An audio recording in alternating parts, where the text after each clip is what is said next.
Selamat pagi dan salam sejahtera untuk kita semua.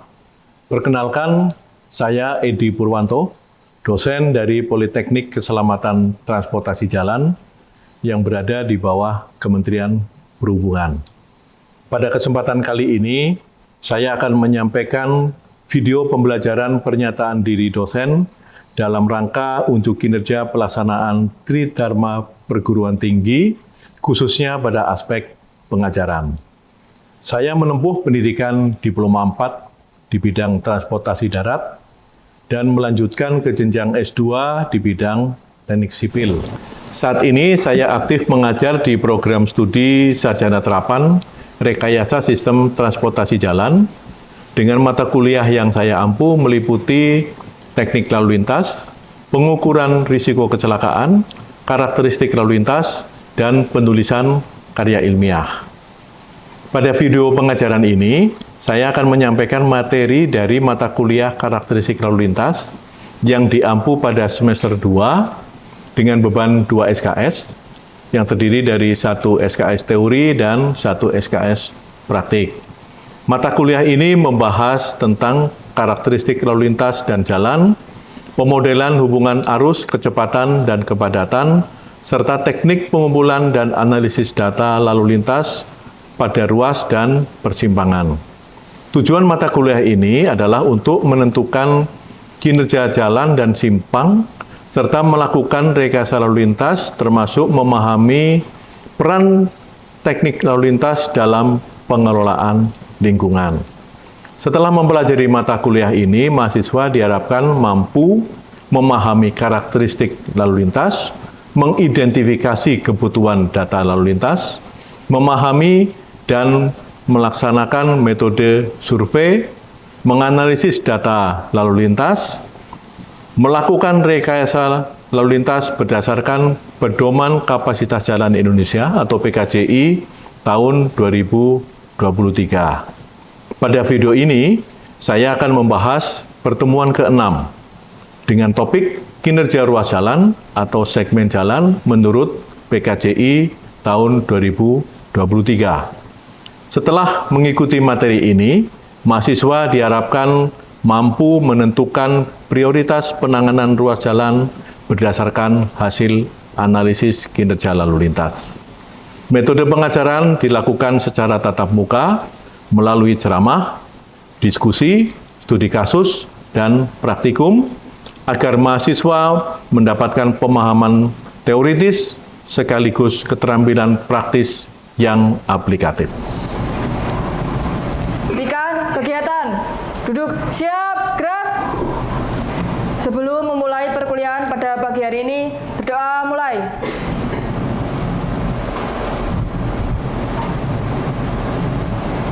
Berdoa selesai. Istirahat di tempat, gerak. Selamat pagi. Ya, selamat pagi. Pagi, Pak.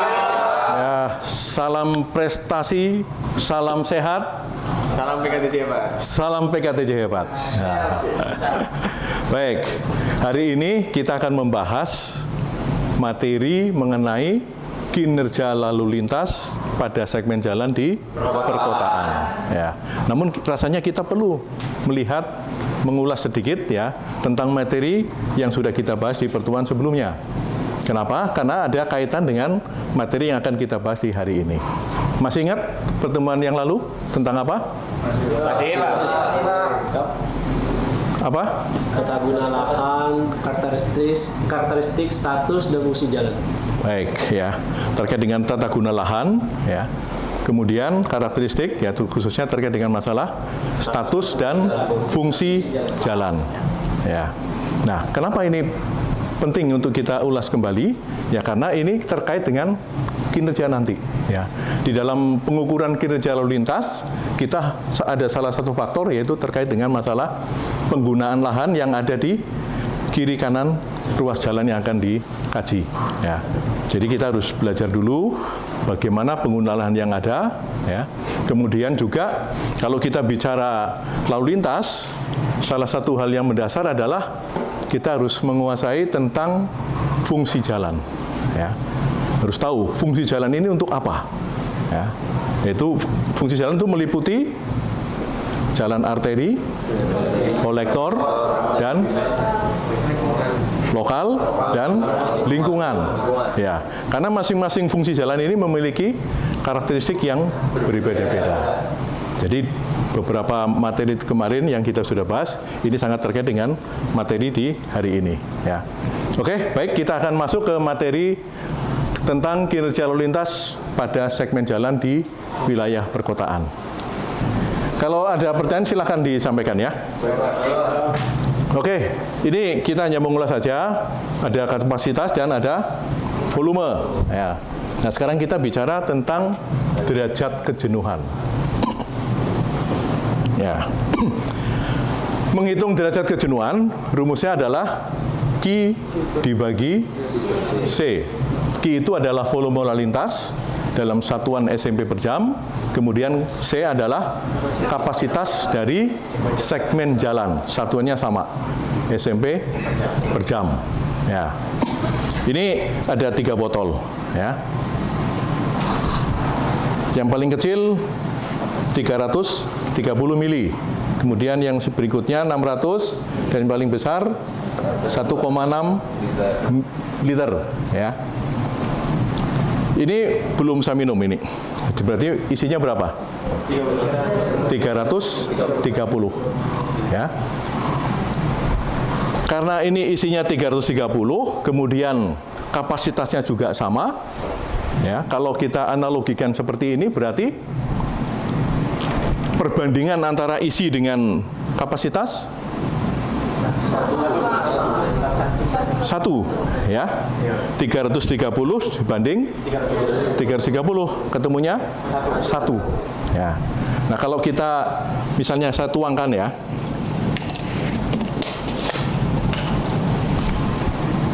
Air mineral sebanyak 330 ml, saya tuangkan ke botol yang kapasitasnya 600 ml, ya. Nah, apa yang terjadi? Penuh apa enggak? Tidak, ya? Ya, setengahnya lebih dikit ya. Karena tadi 330, ini 600, ya. Kalau dihitung kira-kira 0,5 lebih ya. 0,5 lebih ya. Nah, kalau ini kita tuangkan ke botol yang kapasitasnya 1,6 liter,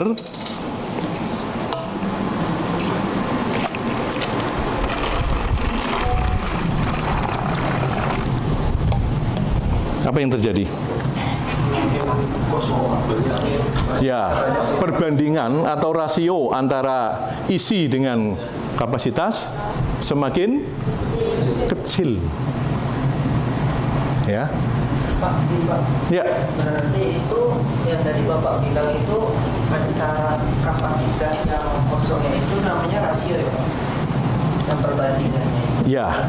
Ini kan kita bicara tentang derajat kejenuhan, ya. Derajat kejenuhan itu kan perbandingan antara volume dengan kapasitas. Ya, kalau ini analogi dengan ini kan sama, ya. Antara isi air mineral yang diisi ke dalam botol, ya. Yang ketiga adalah menetapkan kapasitas jalan, kemudian menetapkan kinerja lalu lintas, ya. Berdasarkan langkah A, B, C, ini akan kita tentukan untuk menetapkan kinerja lalu lintas. Kemudian yang berikutnya perubahan desain untuk memperbaiki kinerja lalu lintas. Ya, upaya perbaikan yang perlu dilakukan apa? Ya, ketika kinerjanya buruk. Ya. Terus yang terakhir adalah menetapkan output atau keluaran dari analisis yang kita lakukan. Oke, kita lihat ya. Nah, ini secara bagan diagram, ya kira-kira langkah-langkahnya seperti ini ya. Ini cukup detail, cukup banyak ya. Dan di PKJI proses analisisnya itu dibagi ada dua macam. Yang pertama adalah analisis untuk perencanaan. Ya, perencanaan itu bisa membuat jalan baru, bisa juga untuk peningkatan jalan yang sudah ada. Jadi untuk merencanakan kinerja yang akan datang. Ya. Makanya di sini nanti setelah langkah D adalah untuk memastikan apakah kriteria desain dipenuhi atau tidak. Ya. Apabila tidak, maka perlu ada langkah-langkah perbaikan kinerja. Ya. Ini yang akan kita lakukan. Ya. Data umum tadi sudah saya sampaikan ya, terkait lokasi, kota, periode waktu, tipe daerah dan seterusnya. Ya.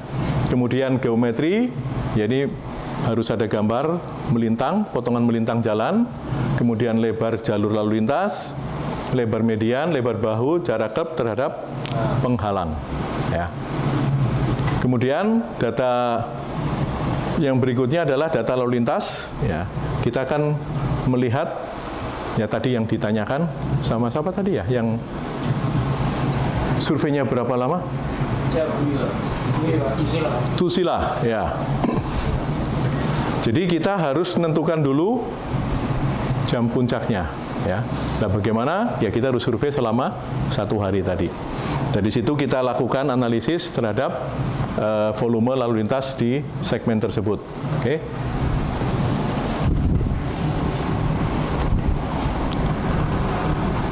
Dan langkah A yang terakhir adalah, ya ini, terkait dengan hambatan samping. Tadi kita udah diskusikan ya.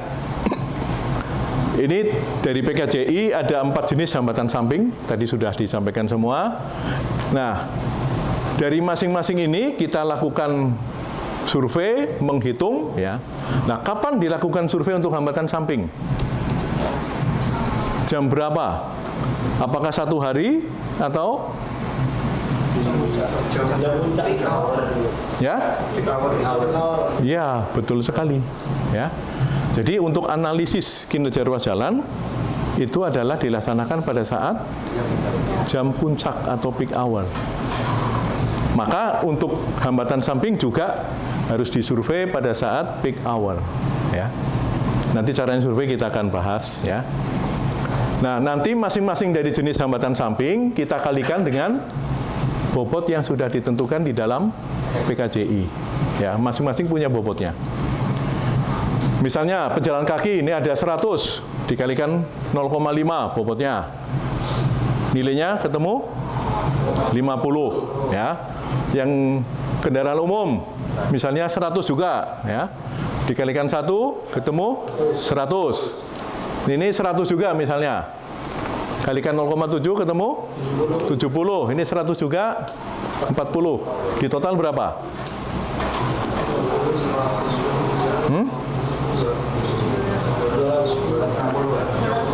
260. Nah, kita lihat di kolom ini 260 di mana? Berarti yang kedua. Ini masuk rendah. Ya. Berarti hambatan samping, kelas hambatan sampingnya adalah rendah. Ya. Nah, setelah diketahui rendah, nanti kita akan lihat faktor koreksi. Ya, sementara sampai sini dulu. Ada yang mau ditanyakan? Pak, tanya Pak, untuk terkait yang survei masalah hambatan samping ini ya Pak, untuk pejalan kaki itu berarti kita menghitung selama 1 jam itu Pak? Ya. Semua, bukan hanya pejalan kaki. Semua, ya. Kalau misalnya memang tidak ada pejalan kaki, ya berarti 0. Ya. Pokoknya kita hitung yang ada di lokasi yang kita analisis selama jam puncak. Ya. Baik. Ya. Untuk kendaraan keluar masuk sisi lahan samping jalan itu ada batasan berapa meter dari kita mengambil TC dari kendaraan tersebut? Nah, pertanyaan yang bagus ya. Ini ada penjelasan di sini. Masukkan frekuensi hambatan samping per jam per 200 meter dari kedua sisi segmen yang diamati. Ya, jadi harus dihitung per 200 meter. Oke? Per jam dan per 200 meter. Iya. Jadi tidak bisa langsung yang misalnya ruas jalannya berapa? 500 meter misalnya ya. Jangan di ini surveinya, ya dibuat per 200. Kemudian ini menghitung kecepatan. Nah, ini yang perlu kita lihat juga ya. menghitung kecepatan dan waktu tempuh, kemudian menilai kinerja. Bagaimana menghitung kecepatan? Ya, kita tinggal menggunakan diagram atau gambar yang ada. Tadi derajat kejenuhan sudah kita ketahui, kemudian ini adalah kecepatan bebas untuk mobil penumpang. Ya. Kalau derajat kejenuhan misalnya 0,5, kecepatan bebas mobil penumpang dari rumus yang tadi kita gunakan misalnya 40. Ya kita tarik misalnya dari derajat kejenuhan sampai ke garis biru yang 40 ini ya. 0,5 di sini. Nah ini dari sini kita tarik ke kiri. Ini di angka berapa nih? Nah, di sini nih. Berarti berapa nih? 33 kurang lebih. Ya. Ketemu kecepatan rata-rata mobil penumpang atau kecepatan arus bebas.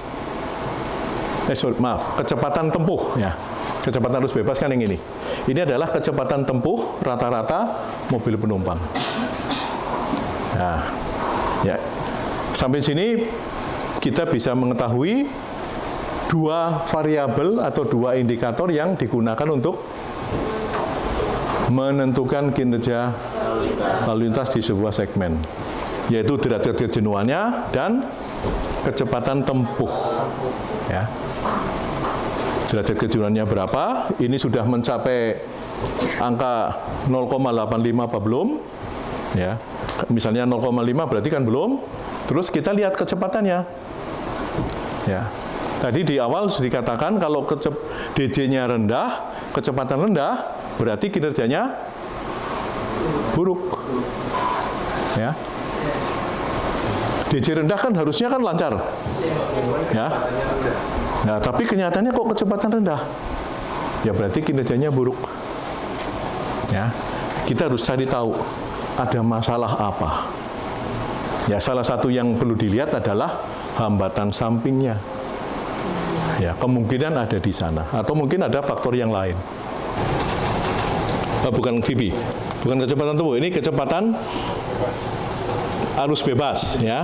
Kemudian kecepatan tempuh untuk mobil penumpang adalah 26 km per jam. Ya. Nah, saya rasa ini waktunya untuk kita latihan ya.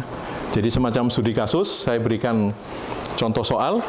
Untuk itu saya minta kelas ini kita bagi menjadi 5 kelompok ya. Total ada 27. Jadi ada yang 6 orang, ada yang 5 orang. Oke, silakan dari ketua kelas ya untuk membagi menjadi 5 kelompok. Lingkungan kotanya berarti ini kan kita menyesuaikan dengan tabel yang ada di sini ya Pak? Ya, tadi kan saya sampaikan ya untuk menghitung hambatan samping itu kan ada dua pendekatan. Baik Pak. Kalau ada data tentang tipe-tipe hambatan samping, maka gunakan bobot-bobot yang ada. Kan ada tabelnya tadi. Baik Pak. Kalau data itu tidak ada, langsung kepada tabel yang kedua yang menjelaskan tentang kondisi khusus. Ya. Kondisi khusus tadi ada contoh pemukiman, ya kegiatannya sedikit, maka kelas hambatan sampingnya adalah sangat rendah. Ya, kalian bisa lihat yang paling bawah, yang kegiatannya tinggi, pasar dan sebagainya, itu kelas hambatan sampingnya sangat tinggi. Ya, nah di dalam soal ini ada nggak data tentang tipe hambatan samping? Untuk lingkungan ukuran kota 900.000 jiwa, berarti ukurannya ini sedang. Untuk jumlah pejalan kaki. Oh ini. Nah, ini ada datanya. Ada datanya 345 orang. Ini kan? Iya. Berjalan kaki jumlahnya 345. Jumlah kendaraan berhenti 44. Kendaraan. Ya, berarti kalikan bobot dari tabel yang ada di dalam PKJI. Yang tabel. Baik. Baik Pak. Jelas Pak. Jelas? Jelas Pak. Oke. Siap. Gimana? Sudah jelas? Siap. Oke, silakan dilanjut. Sekarang kita akan coba ya. Tadi sudah diketahui, didapatkan ya. Kecepatan arus bebas untuk mobil penumpang berapa? 36 ya. Kecepatan bebas untuk mobil penumpang ini garis yang warna biru. Kalau 36 berarti kira-kira antara 30 dan 40 ya, tengah-tengahnya naik sedikit. Kemudian derajat kejenuhannya berapa? 0,75. Berarti pas di tengah-tengah ini. Ya, kita tarik garis ke atas, kemudian kira-kira tengah-tengah antara 30 dan 40, naik dikit.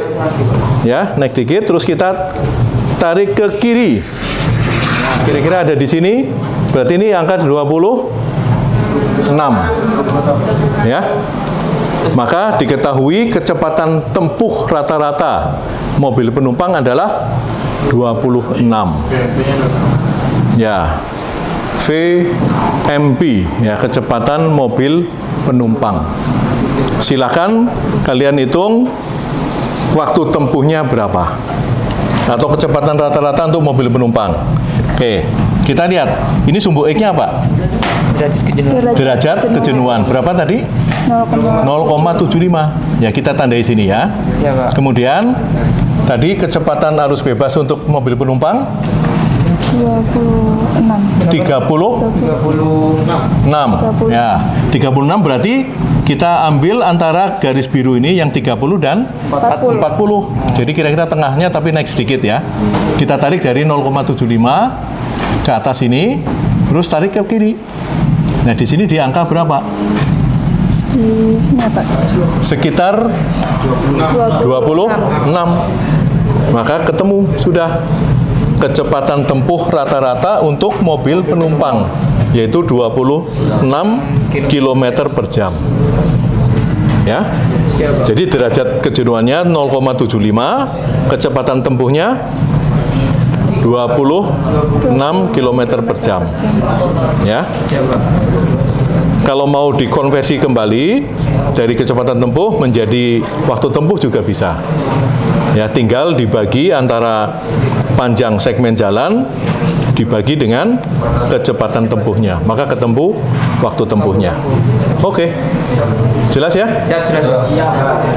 Sebelumnya kita kelompok 1 sebagai perwakilan dari kelompok ganjil ingin menampilkan hasil kerja dari perhitungan kinerja ruas jalan yang ada pada soal ganjil. Nah, yang pertama itu kita akan menentukan kecepatan arus bebas mobil penumpang. Nah, yang pertama ada beberapa komponen-komponen yang pertama harus kita cari sesuai dengan kondisi existing pada jalan tersebut.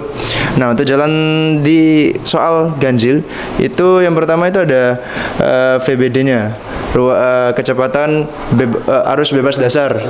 Nah, itu berdasarkan kondisi jalan yang ada kita dan menggunakan tabel 4 strip 12 yang ada bisa kalian lihat di PKJI. Terus kecepatan arus bebas dari mobil penumpang. Nah, itulah nilainya. Mungkin dari teman-teman ada yang masih bingung? Dari kelompok ganjil yang lain? Hasilnya sama? Mungkin bisa di cross check sama kelompok-kelompok ganjil. Kelompok 3 dan kelompok 5? Sama. Oke, sampai di sini sama. Silakan lanjut.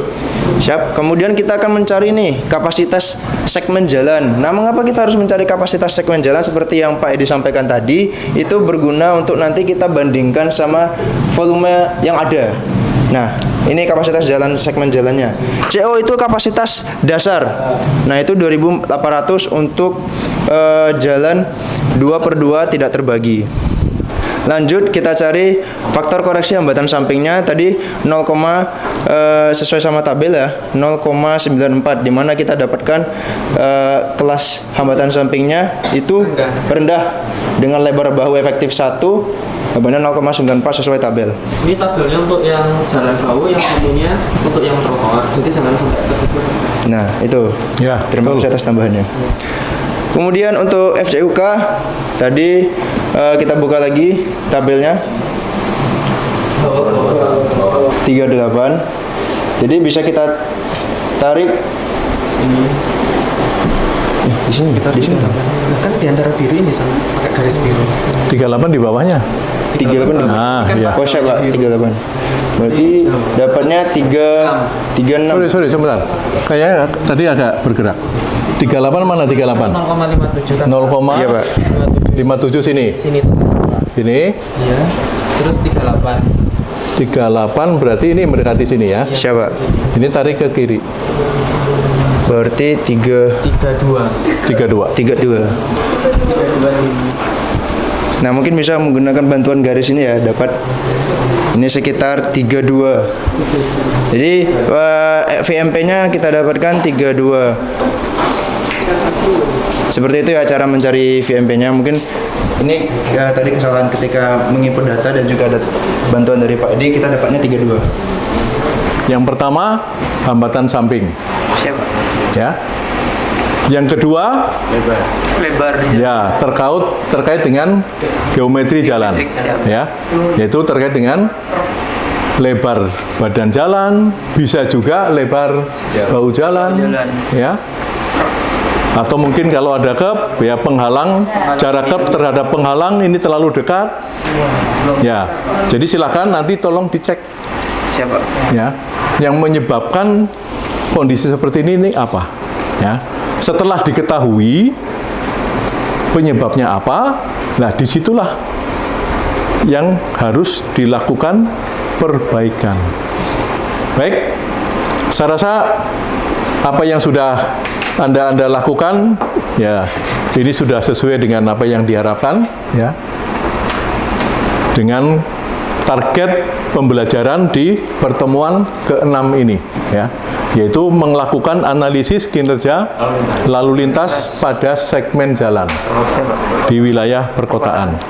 Walaupun tadi ada beberapa koreksi, ya, saya rasa itu hal yang wajar, tapi secara keseluruhan saya bisa menyimpulkan target pembelajaran pertemuan ini bisa tercapai, ya. Siapa? Saya rasa itu. Kemudian kita perlu mengulas sedikit ya. Ini sementara ikut berdiri nggak apa-apa ya? Siapa? Ya, nemenin saya ya. Siap. Kita ulas sedikit coba. Tadi ada langkah-langkah dalam analisis kinerja lalu lintas di segmen jalan tadi. Masih ingat ada berapa langkah? 6. Ada 6. Yang pertama, menentukan data masukan. Terus? Sebentar. Data masukan itu meliputi apa saja? Contohnya? Data geometrik, Pak. Geometrik. Ya. Oh, ini udah ditampilkan ya. Oke. Yang kedua? Menetapkan kecepatan arus bebas, Pak. Menentukan kecepatan arus bebas, ya. Dengan demikian pembelajaran pada hari ini selesai, ya. Terima kasih atas antusiasme kalian semua dalam proses pembelajaran ini, sehingga ya menurut saya targetnya bisa tercapai. Ya. Kalian semua sudah bisa kan melakukan analisis kinerja lalu lintas di ruas jalan? Bisa ya? Karena ini merupakan faktor yang penting. Ya. Saya minta kepada semua secara perorangan untuk mencari di jurnal, ya, artikel hasil penelitian yang dipublikasi di jurnal yang terakreditasi, yang meneliti terkait dengan analisis kinerja lalu lintas di segmen atau di ruas jalan di wilayah perkotaan. Jadi saya minta nanti masing-masing untuk menganalisis mulai dari bagaimana pengumpulan datanya, pengolahan dan analisis datanya, terus proses pembahasannya, sampai kepada rekomendasi dan kesimpulan. Sanggup ya? Ya. Nanti di pertemuan berikutnya saya minta masing-masing sudah membuat apa yang tadi saya minta. Siap? Baik. Terima kasih. Selamat pagi. Sampai ketemu di pertemuan selanjutnya. Oke, berikan aplaus untuk semuanya.